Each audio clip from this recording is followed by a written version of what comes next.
Hello there, and welcome to Gooner U, where there are no degrees because the learning never stops. I'm Dove, a TA here at Gooner U, and my friend Keith is our stalwart distinguished professor of Arsenal and football studies. Enter our classroom as we discuss the week's news involving Arsenal, Premier League, Champions League, and, as you'll see this week, international football, all from the perspective of a couple Americans. This week did feature the first international break of a season, during which Arsenal's and just about everyone else's players returned home to play for their national teams. Hello, Keith. Hello, Dove. Are you like me, and that you're now suddenly facing the prospect of the world without James Earl Jones? Yeah, that'll be a new one for us. He's been part of the fabric of our childhoods and into our adulthoods. Everyone will miss him. Yes. For those of you who don't know what we're talking about, Monday, was announced. The great actor James Earl Jones passed away at the age of 93. So, it's always tragic when someone dies, and certainly someone like that. But, certainly at 93, he had lived a long and full life. And, obviously probably most famous, a fine actor in many respects, but probably most famous for his voice. And you and I both recognize him first and foremost as Darth Vader or Mufasa, or the voice of CNN. The Simpsons did a great bit at one point where he said, "I am your father, no Simba, and this is CNN." It was either him or someone doing a parody of him. But particularly relevant to the show for a couple reasons. I mean, the more minor one is that he actually lives not too far away from me, in the same county, further east, out in Pauling is where he was. And I think my mom actually bumped into him once in the store where they went to get their lawn tractor serviced. He was there doing something similar at some point. So,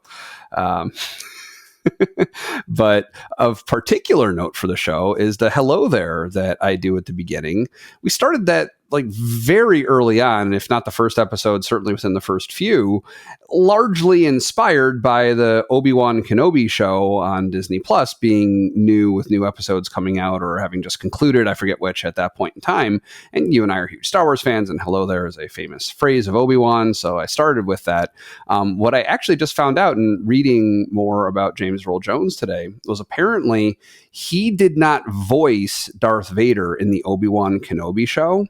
But what they did was he apparently authorized them to use archive clips to feed, a combination of archive clips and AI to recreate his voice. So there was not a different actor playing him, but it wasn't exactly him. And I thought that was interesting and kind of cool of him to kind of give the go ahead for them to proceed in that direction, since he was only acting as a voice actor for that role anyways. Yeah, I mean, I remember there was a bit where he had, I think it was in Rogue One, where he does actually the voice for Vader's scenes there, which is kind of interesting because if you were to be the kind of person who would watch multiple Star Wars films next to each other, like you and I are, you could notice a distinct. He does sound different in Rogue One, which makes sense. He's obviously older at that point.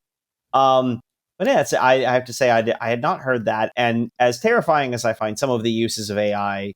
I mean, I guess in those contexts, it's not. Yeah, that's not. That one's not super weird. A voice is never going to bother you as much as Grand Moff Tarkin looking weird or Princess Leia. Some of the other visual things they've done are always going to stand out more than someone's voice. The face replacement one is kind of where I draw the line. I'm just that one.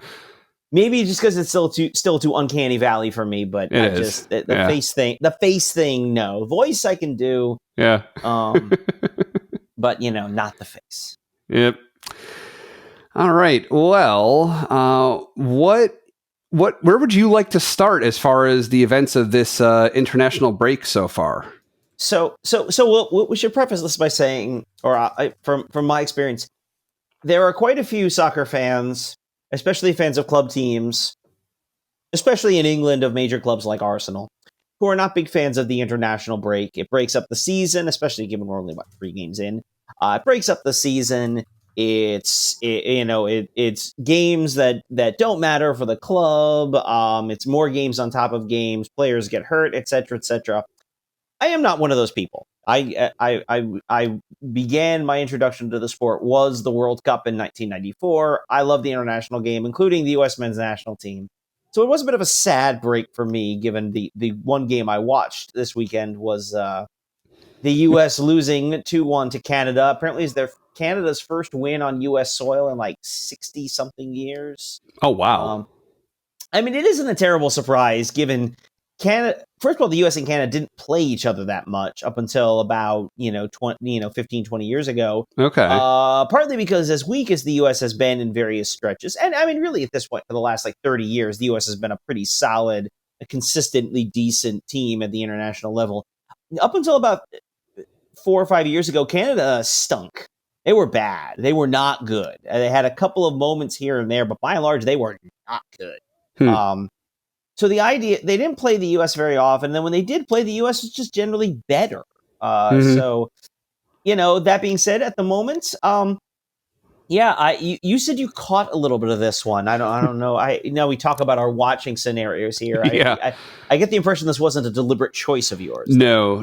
I was eating out with family, and it happened to be on the TVs in the restaurant at the time that we were eating. And of course, there was like a tiny TV in the corner, and then on the opposite corner where the other half of our party was sitting, they had a view of the nice big TV, and I was facing the tiny one. So even if I'd wanted to see much of what was going on, it wasn't great. I mean, I saw the kits on the men for the first time. I'd seen the women in the gold medal match in the Olympics wearing the change kit, which I like. And I think if I were to get a kit from this year's national teams, it would probably be that one with the blue on top and then the fade to the red at the bottom. I like that. But it's not a bad one.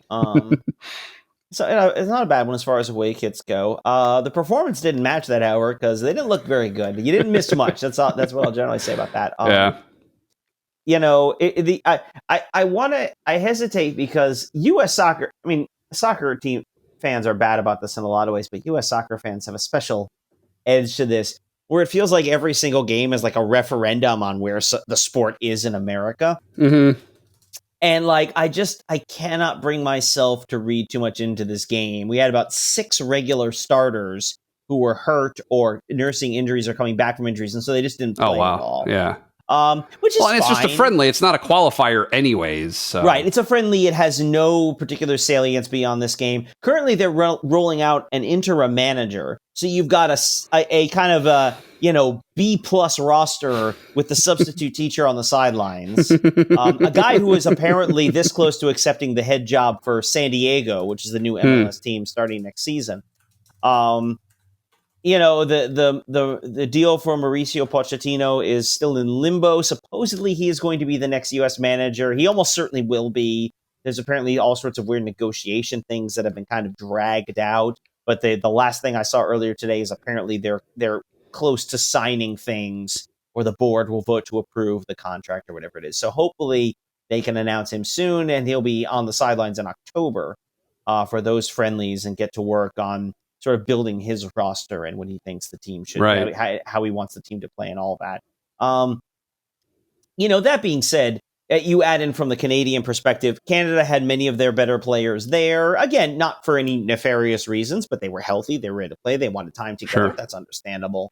And their coach, Jesse Marsh, had been passed, is an American. And I think has a couple caps with the U.S., coached in MLS with the New York Red Bulls, and then had spent some time in Europe, including at Leeds. He was at Leeds for a little bit. Didn't go particularly well for him, but that may have been a bit unfair. Anyway, he was passed over for the U.S. job earlier in 23 when they rehired Berhalter after the World Cup. Marsh is a guy who nurses some grudges, took exception to, as he put it, the way he was treated during that process. And so definitely has it wants to poke the stick a little bit on this one. And, so he's got a roster of fired up players who are pretty talented. So, in terms of winning or losing the game, like we lost the game, I can't get super worked up about it. I'm not thrilled with the way some guys played. Yeah. There are some guys I think who could have used this as an opportunity to maybe give Pochettino something to think about. And are you a guy I want on the roster? And I don't know. There's a lot of. I don't know. There's a lot of guys who came away from this game at least, and you can say, they have a future at this team. There's some pretty rough performances, and there was clearly there were 2 levels of intensity in the game, and the U.S. was on the low end of that one. So I'm not happy with that. Now, bringing it back to Arsenal a little bit, Yeah. I saw Valérien Balogun was playing. How did he do? He had a few moments here and there. Yeah, Balogun, not a great performance. Not a great performance by a lot of players, honestly. Okay. He had a few moments here and there. I was defended well on a couple of occasions by Moise Bombito, the young Canadian who looked pretty good in the Copa. Looked pretty solid again yesterday or on the weekend. So, it's not really not a lot of people. The keeper, Patrick Schulte, who was the U.S. keeper during the Olympics, had a decent game, made a couple saves early on. It could have easily been much worse than 2-0. A couple of guys off the bench in the second half. First half in particular was really bad. Second half, we grew into the game a little bit. And then eventually they got the goal, and I'm totally blanking on who actually scored the goal. But he had a nice game coming off the bench. I should remember his name, but I don't. One more question for you. So I know when we're talking about England's national team, they play at Wembley. Mm-hmm. I feel like I should probably know if there is. I don't know if the answer may be that they play all over the place. But is there one stadium where the men's national team plays in the U.S. and where is it?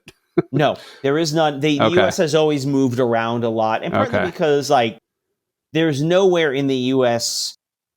There's nowhere in the U.S. that's quite like the way London is in the UK or in England. You could the say, one clear place where it should be. Right. I mean, you could say, New York's the biggest city. Yeah, but DC is the capital. Well, LA is a pretty big city. There's a lot of soccer played in places like St. Louis or the Northwest. Right. So basically, a whole bunch of the country has claim to this kind of thing.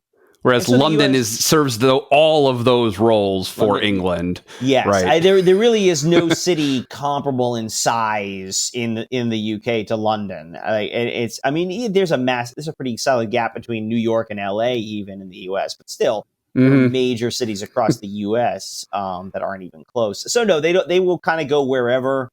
Some of it's matchup dependent. If they're playing Mexico, they'll usually be in.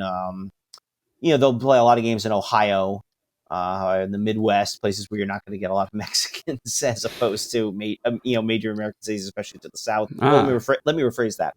For competitive games like World Cup qualifying, yes, that's what they'll go to Ohio. For friendlies, right?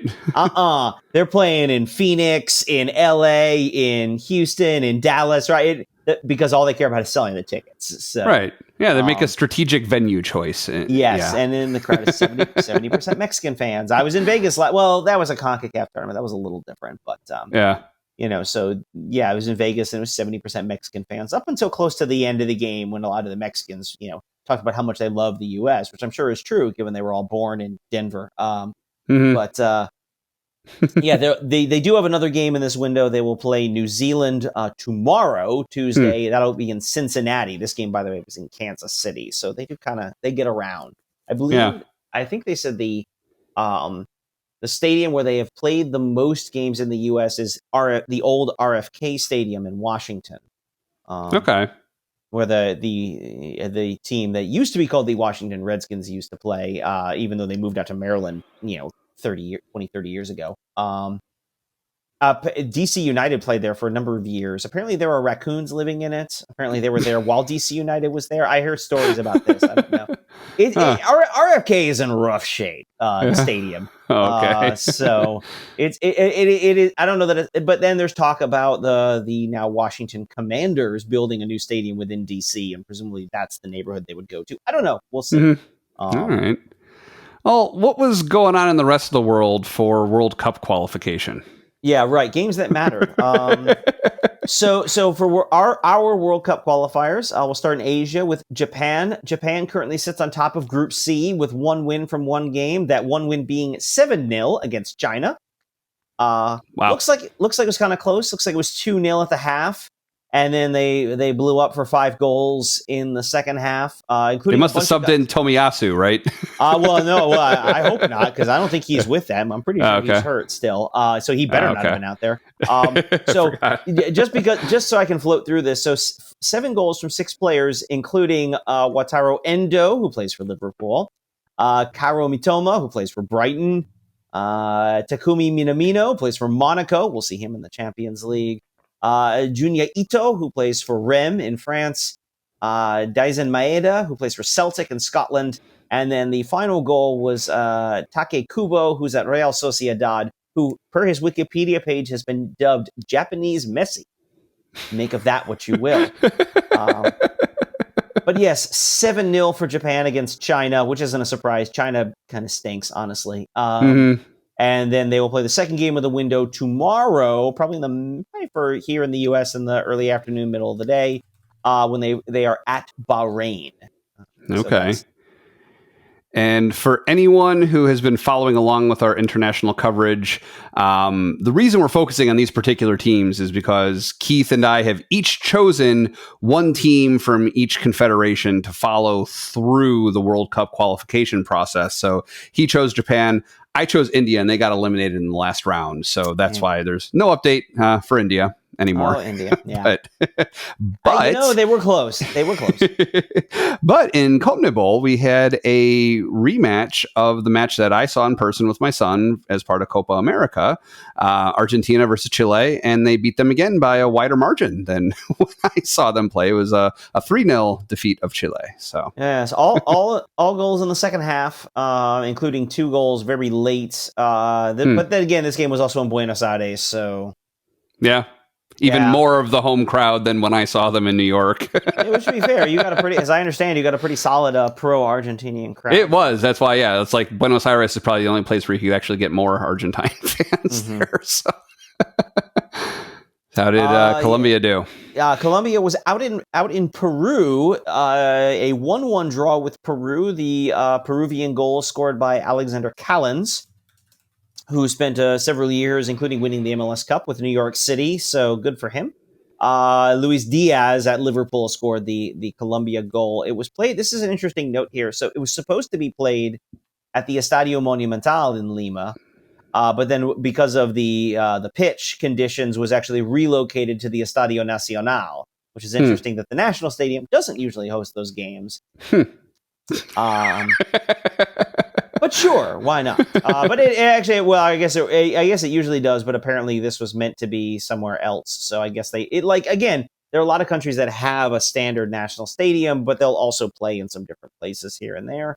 But yeah, we're through 7 matches in CONMEBOL. So coming up on the halfway point of qualifying, Argentina is in first, and Colombia is in third. The top 6 go to the World Cup. Both of them are in pretty good shape to make it. Although Colombia, we should point out, with 3 wins and 4 draws, is the only team without a loss so far in qualifying. Interesting. In South America, that is. Right. Yeah, cool. But yes, as you mentioned, they will be playing each other tomorrow afternoon, evening in Barranquilla in Colombia. So, all right. Maybe Argentina can put that streak to an end. We'll find out. Perhaps. Come back next week and we'll let you know how it went. So what about Oceania? I want to say, assuming we don't have a lot to talk about in regards to a certain game this weekend, but that's fine. We will.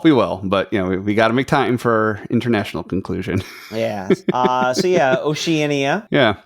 A little pronunciation mishap there last week. We got it. We didn't. So we picked Fiji and Tahiti, respectively, myself and Dove. They did not play in this round. This was the first round, so it was a 4-team knockout tournament, so a pair of semifinals and then a final, if we can call it that. In the 2 semifinals, Tonga beat the Cook Islands 3-1, while Samoa knocked out American Samoa by the respectable score of 2-0. And then in extra time, Samoa beat Tonga 2-1. To advance. A goal in the 105th minute. Well, excuse me. It was 105 plus 3. So stoppage time of the first half of extra time. The ultimate winner for Samoa, which means they advance now to the second round of qualifying, which starts up in October. Samoa will be in the group with Tahiti, so that your team will get to see them, while Fiji is in the other group and will not play the Samoa. Well, likely not play the Samoans. Because they're probably not going to advance to the third round. But. Right. Okay. Any other news for international clubs, or clubs is the wrong word, international teams before we move on? Right. So this is an interesting one. Now, this was the middle of last week, so people may be aware of this, but a game that is otherwise not going to get any attention. San Marino won, Liechtenstein 0, which is interesting insofar as San Marino came into this game ranked 210th in the world, which is dead last. And this game is their first competitive victory ever. Wow. Now they had won a friendly in 2004, but this was part of the UEFA Nations League. They played Liechtenstein, and they won. Wow. They beat Liechtenstein, who's ranked 199th in the world, so it's not really... Yeah, it's right. Fewer than 1,000 people went to the game, and yet the entire population of San Marino will swear for the rest of their lives that they were there. The winning goal was scored by Nico Sansoli, who is 19, which means the last time San Marino won, he was not alive. He did not exist in human form. So even in a friendly, right? Oh wow. Yes. Yeah. So yes, the most serene Republic of San Marino, 23 square miles, about the size of Manhattan, and is about 30,000 people, which is about the population of Poughkeepsie. Which is, again, noteworthy to us because that's obviously very close to where you live and where I grew up. So Right. All right. So how did Arsenal's players do during the international break? First, we'll start with the positives. Declan Rice started for England against Ireland. Not only did he play well, had a goal and an assist, and on his goal, we should point out, Declan Rice was actually played some games as a youth international for Ireland. He does have both English and Irish heritage, and after scoring a goal, refused to celebrate. We've talked about not celebrating against past teams you played for. Apparently, that's something also for national teams as well. It showed a clip of him doing the let's not make a big deal out of this. Also, apparently, in some of the commentary I saw, the England completely outclassed the Irish, almost to the point where even some of the most pro-Irish commentators like, I'm not even mad. Like, it's just there's nothing. Well, how do you criticize this team as so clearly inferior to what England has in terms of their talent? Right. So, congrats to Declan Rice. I mean, obviously as we mentioned last week, he has not been off to the greatest start this season. So for him to be able to hopefully get some things going again, especially given we won't have him this weekend. But because of that, good to see him get going, and hopefully he can sort of pick up the pace a little bit and get the ground running. So that was the good news. Uh-oh. Now for the not so good news. I'm not looking forward to this. The thing that everyone's really afraid of on the international break for teams you don't care about, like, say, Italy and Norway, are injuries.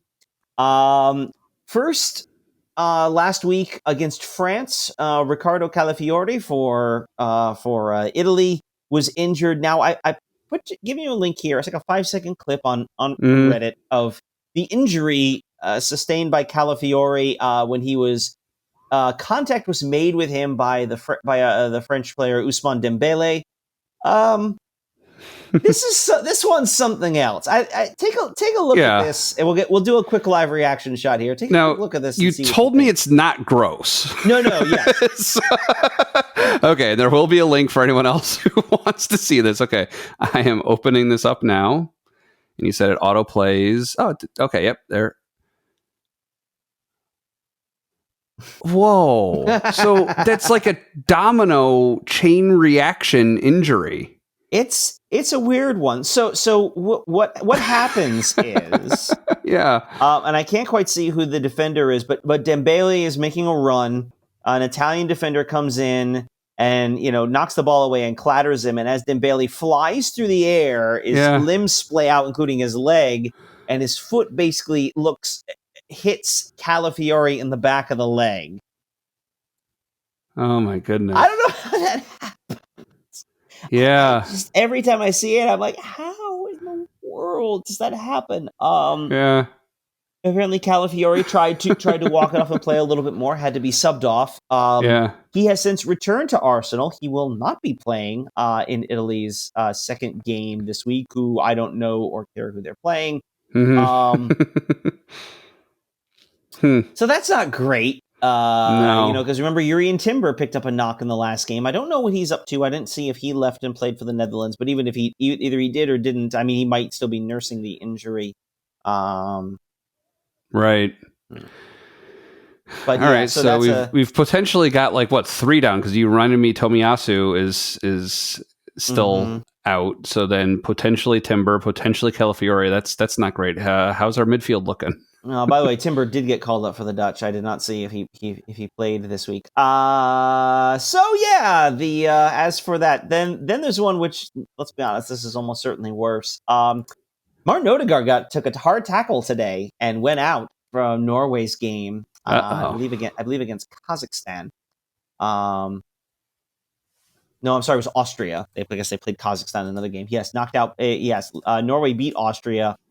He appeared. This is from the New York Times /Athletics article. The 25-year-old midfielder appeared to twist his left ankle after being tackled from behind by Austria's Christoph Baumgartner in the 64th minute of his side's Nations League clash in Oslo.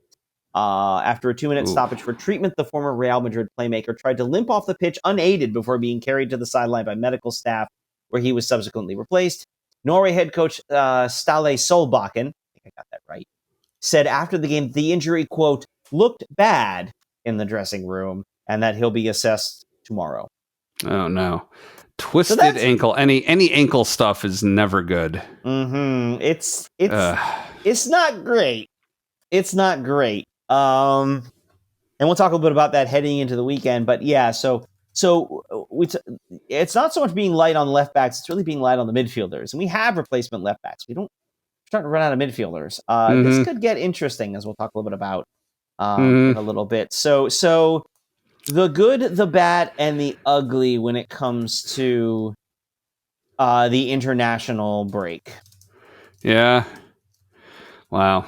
All right. Well, hopefully they're not as bad as it looked like, and they're still healthy to play. Because, I mean, we already in addition to the defenders I mentioned, so we know we're not going to have Rice because of the red card suspension, and if we're missing Ødegaard in the midfield, also that is not great going into a stretch that really matters for us. Yeah, we'll talk about it, I guess, as we sort of wrap up and look ahead to the week to come. But yeah, it's not great. It's not great. Yeah. So a few other things I wanted to ask you about as I was listening back to last week's episode. So one kind of funny thing is hearing it back. It didn't really hit me the same way in the moment, but we're talking about the different sponsors that the League Cup has had over the years, the English Football League Cup. And, we said now it's the Carabao Cup, and you mentioned some other ones, including, you mentioned Coca-Cola was a sponsor, and it was just calling something the Coca-Cola Cup. It sounds like something you hold in your hand and drink out of. It just is really the most unpretentious sounding trophy name I could think of, probably. It has just flipped through sponsorships down the years. Yeah. I guess the only potentially less pretentious would be maybe if Solo ever sponsored and you had the Solo Cup. Maybe that would be even worse than a Coca-Cola Cup. But. Well, so I just pulled this up. So from its first 20 years, from the 60s and 70s, it was known as the Football League Cup. Right. Its first sponsor came starting in 1981. Its sponsor was the Milk Marketing Board, so it was called the Milk Cup. There you go. Which is less pretentious, Coca-Cola Cup or Milk Cup? I'd say Milk. So since in the years that followed, it was Littlewoods, which is a quote retail and football betting company. Rumbelows, was an electrical and electronics retailer, so apparently the company doesn't exist anymore. It was Coca-Cola from 92 to 98. Then it was Worthington, a brewery from a British beer brand, and then Carling for about a decade, based out of Canada. I'm not sure I knew that. I didn't know Carling was a Canadian beer. It was the Carling Cup. It was the Capital One Cup from 2012 to 2016. Right. For 1 year, 16 to 17, it did not have a sponsor at all. It was just the EFL Cup. And since 2017 is the Carabao Cup, named after Carabao energy drinks out of Thailand. So that's actually interesting. I bet if you tallied it up in the years of sponsorship, it seems like drinks more than anything else have actually been the sponsors. That's interesting. Definitely a lot in there. Milk. Including milk. Yeah, you thought Coca-Cola's. Oh, I got it. Trust me, this is Britain. It can always get a little weirder. Yeah. I mean, I guess the only more British thing would be like a tea brand, like I don't know. Well, that would just be Twinings unfair. You can't pick one of those. Besides, they would sponsor the FA Cup. I mean, they couldn't. Also, so random follow up as well. So we mentioned last week the Carabao Cup, the League Cup, sort of the fourth tier tournament after Champions League, FA Cup, the League, of course. Kind of a thing where you stick out the youth players and the reserve keeper.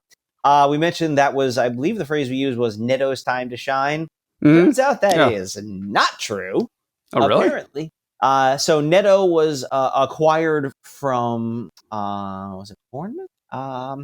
And now I just forgot to look up. Yes, Bournemouth. And at Bournemouth played in the second round of the Carabao Cup, and guess who started in goal for them? Why? It was Neto, which means he is now cup tied. But only for that competition, not for the other cups. Right, only for that competition. So, okay. Which means the FA Cup. We probably won't see him till January. Right. Now, having said that, I just came across this as well. I was looking up, trying to find where I found the information about him. So apparently, someone pointed this out elsewhere. It's like a comment on the webpage somewhere, but he actually has quite an interesting resume. Helped Fiorentina and Valencia, two decent teams in Italy and Spain, get to European qualification after a few down years. Mm-hmm. 2 clean sheet cup finals with Juventus, while also backing up Gianluigi Buffon, one of the great keepers of the early 2000s, and has started 10 times in the Champions League, including wins over Inter Milan and Juventus when he played with Barcelona. So he's not entirely inexperienced. He's not, entirely terrible. If he were to come in, it would not be a crisis. Now, if he were to come in for a lot of games, then it might be a little more nerve-wracking, but that's more because you're missing your starting keeper. But yeah. So ideally, though, we won't see him till the third round of the FA Cup in January. Right. Okay. Next thing I wanted to ask you about is you had mentioned when we were talking about, I guess it was the Champions League draw probably, and you're talking about some of the Italian teams that we're going to be playing against, and you were saying at the time Serie A is not as good as it used to be, or something like that, and it got me thinking. How do you form that opinion of an entire league being better or worse? And I like to toss some ideas out there. Mm-hmm. Is it how many teams they send to the Champions League, for instance, if we're talking about European teams, or like if we're comparing, let's say, MLS to Premier League or Serie A, La Liga, they don't even really play against each other in any meaningful capacity. So is it just like how many players they produce that play for their national teams? I mean, what are the different ways you would form an opinion like that? Yeah, that's a good question. A lot of it honestly stems from European competition, especially the Champions League, which means in a lot of cases when we're talking about the strength of these competitions, we're really talking about the teams at the top. Right. And there's definitely within all of the big European leagues a clear sort of, a clear class system in terms of the tiers, in terms of the general consistent quality of many of the teams. And so when we talk about judging these teams, judging these leagues, what we're really judging is, are the traditional powers still the tradition? How are they performing relative to one another? In Germany, that means Bayern Munich. In Italy, that means AC Milan, Inter, and Juventus, and occasionally a few others like Roma. In Spain, that means Real Madrid and Barcelona, and occasionally Atletico Madrid, occasionally Borussia Dortmund. Basically, remember the whole Super League thing? Right. Those teams. Those are the teams we care about. Right. And generally speaking, you would have, and some of it's also just basic things as star power. Like these clubs have the big stars, and they're there, and they're attracted to that league, and they want to play in that league. In a lot of cases, it's making the financial decision to go there and to make the money, but also to get the glamour of playing for Juventus or playing for Inter Milan. And the general sense has been, I think it's fair to say, and some of this also I should say ties into their national teams as well. I mean, yes, especially the Premier League, but I mean, this is true, especially as Spain, but also Germany has a lot of foreign players. Italy has a handful of foreign players. Yes, in a lot of ways, you're drawing in talent from around the world, but these are also the general breeding grounds for your national teams. Mm-hmm. And I think we talked a little about this. Like, if you look at the national teams, you look at the clubs they play for. The England team almost exclusively plays in the Premier League. The Spanish team almost exclusively plays in La Liga. The Germans are in Bundesliga. The Italians are in Serie A. When you get to France, it gets a little different, and the French kind of spread themselves out a lot more because Ligue 1 is historically relatively much weaker than the others. But in a lot of ways, yeah, some of it stems from financials too. I mean, the Premier League is considered very deep in part because they have so much more money, and the clubs there can afford middle and bottom tier clubs in the Premier League can afford players that their respective counterparts in Italy or Spain can't touch, just in terms of how much they cost, in terms of the money available, and so theoretically, it creates increased depth. That's interesting in a way, because I mean, the money basically comes from how many people are watching in a way, right? And which came first, right? So are they watching because of the star players, or just because that country has always had a culture of watching, which I think is certainly the case in England. Like, there's just always been the viewership, probably. Well, yeah, but I mean, all of these countries, again, part of what makes them the big four is that they have that local or national watching. Where the money's really gotten big for all of them is the rest of the world market, Asia and North America, especially the United States, and Spain in particular has a bit of an in to Latin America, of course, the language. Right. But the same reason that the Premier League will always have a bit of a leg up in this country, because it's all in English. That's a predominant language.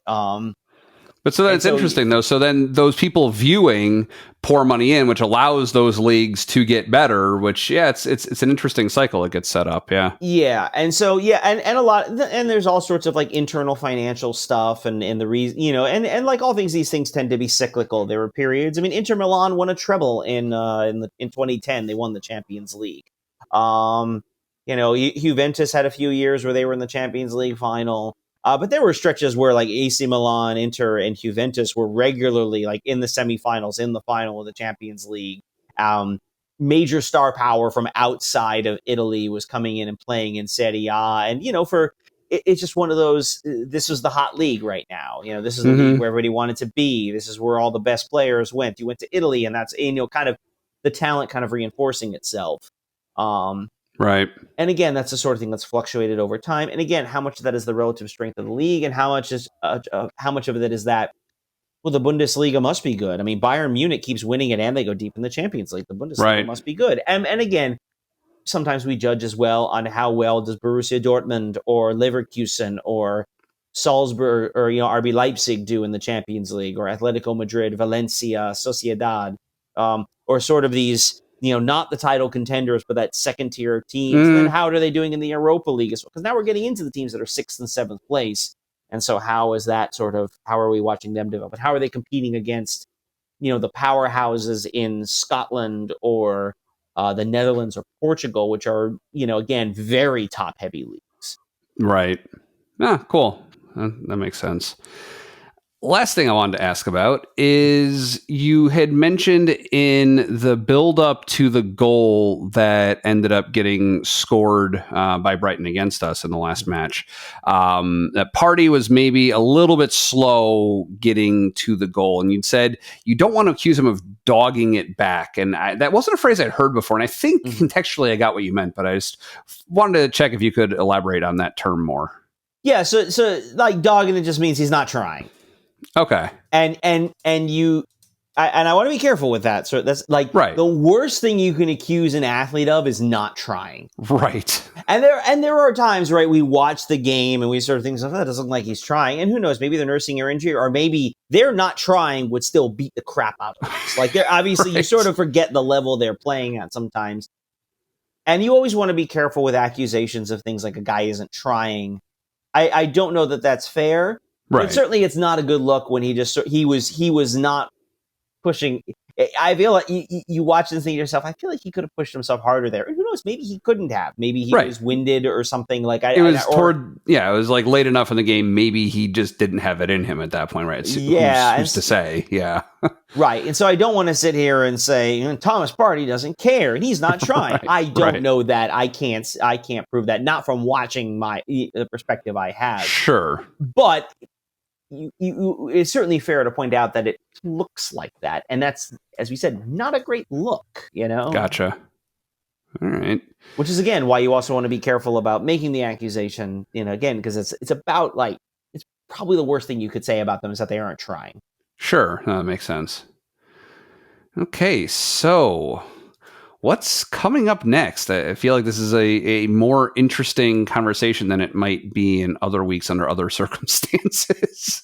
Yeah, so we've got a heck of a week coming up. Or really, sort of, starting Sunday, we'll have 3 games in 8 days. That's fun. All away games, not ideal, but it's how it goes. And then you look at the opposition. It is on Sunday away to Spurs, North London derby. In midweek, it is away to Atalanta, first game of the Champions League, testing that Italian depth, by the way. And then our third game on the following Sunday, away to Manchester City. Already, that's a terrifying stretch of games. And I say terrifying. Listen, Arsenal's good enough; they can look at all those games and we have every reason to believe we can win all 3 of those games. We took maximum points where we took all the points. We weren't beaten by either Spurs or City last year. In fact, we beat Spurs. No, I'm sorry. No, did we? Trying to remember. We drew them in the opening game, didn't we? The first game. I'm not remembering anymore. I feel like we drew them at home, but then beat them at Tottenham. And then same with City, we beat them at home famously, but then drew and that 0-0 away. There's no reason we can't walk out of there with points in both of those contests, but add them back to back and then throw in a trip to Italy in the meantime, which, is Arsenal a better team than Atalanta? Yeah, talent-wise, absolutely. Mm-hmm. But we are, as we've talked about, we'll kind of run through the list of it. We're having a bit of an injury crunch, and the frustrating thing isn't so much that players are getting injured, but how the injuries tend to concentrate themselves on very specific parts of the roster. Right. And so it's an interesting thing. Now, the real answer to that is it happens. Guys get hurt. We've been relatively fortunate, last year and even a little bit the year before. We sort of saw it a little bit the year before, right? It wasn't that we had injuries at bad times, but we seemed to load up on injuries in specific positions, and we lost key players at key moments. Last year, we were relatively fortunate. We were pretty healthy. Yeah, we had some long-term injuries. Partey was gone for a while. Obviously, Timber missed literally the entire season. We can point, and a few others throughout the season, and we can point to some of that. But we are walking into a game, walking into this Spurs game. I mean, look at just in the midfield. We've got Partey and Jorginho, neither of whom we truly trust, or Arteta trusts to go 90 minutes. Or maybe they do trust, but maybe we're not sure they can do it as well, certainly as well as they used to. Mm-hmm. You also know that Martin Ødegaard is now injured and might be out. Declan Rice is suspended due to the red card, which we can complain about it, but it is what it is. He got the red and he's out. Mikel Marino, the big signing there relatively late in the window, he is also out because remember he hurt himself in training against Gabriel.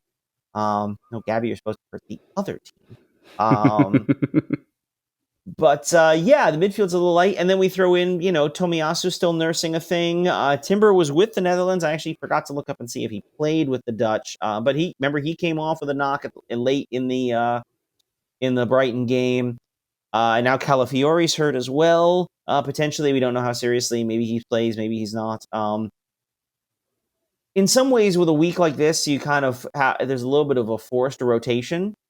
But now there's so many other things that are going to force that rotation, or maybe we're kind of limited on the rotation. And you just sort of look at the roster heading into these games, and you just kind of think, okay, how are we going to try and line up?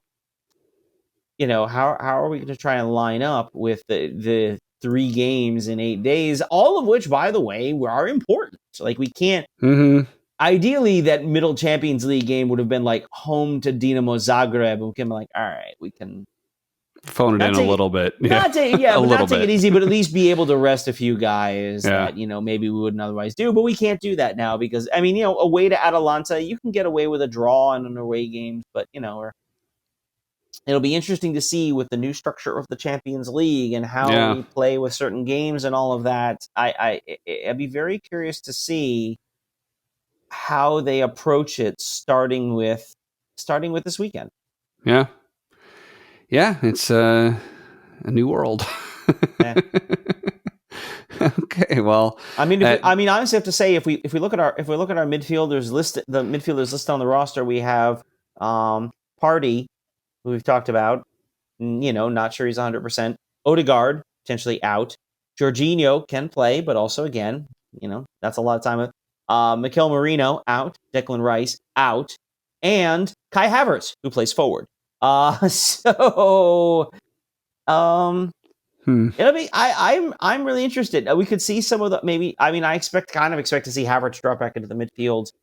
Maybe we see one of the forwards maybe dropping in and playing more of a wide position. I don't know. Yeah. Who knows? Maybe they go crazy. Well, I must say, given the left back thing, I don't know if we could do this, but maybe we go crazy and make Zinchenko a midfielder like he always wants to be. I don't know. Yeah. I don't know. We always try to be confident, and obviously the last few years we've had a lot of reason to be confident in the team and their performance. Brace yourself. This could be a difficult week, and even if they do get results, even if they do squeeze a win out of certainly either of the Premier League games, there could be some white knuckling. Yeah. I don't really know Spurs how they're looking this year. Obviously, we know City still looks pretty good. But this is when the games are. This is how you play them. This is just how it goes, and that's just something we have to be ready for. Yeah. All right. Well, thanks for joining us at Gooner U. If you're watching on YouTube, you can also listen to our show on Apple, Spotify, and some other places. If you're only listening, try watching us on YouTube with a link in the show notes. Your homework for today is to watch one of our shorts from this week or past weeks on your platform of choice. Instagram, Threads, Twitter, or YouTube. We record using Zencaster. If you'd like to try it out, you can support Gooner U by signing up using the link in the description. Check out our description for links to everything we talk about, including our social pages. Again, my name is Dove, and you can find me on Twitter at Dove Frankel. With me, as always, is Keith, and you can find him in a pub watching Arsenal matches. North London, still red.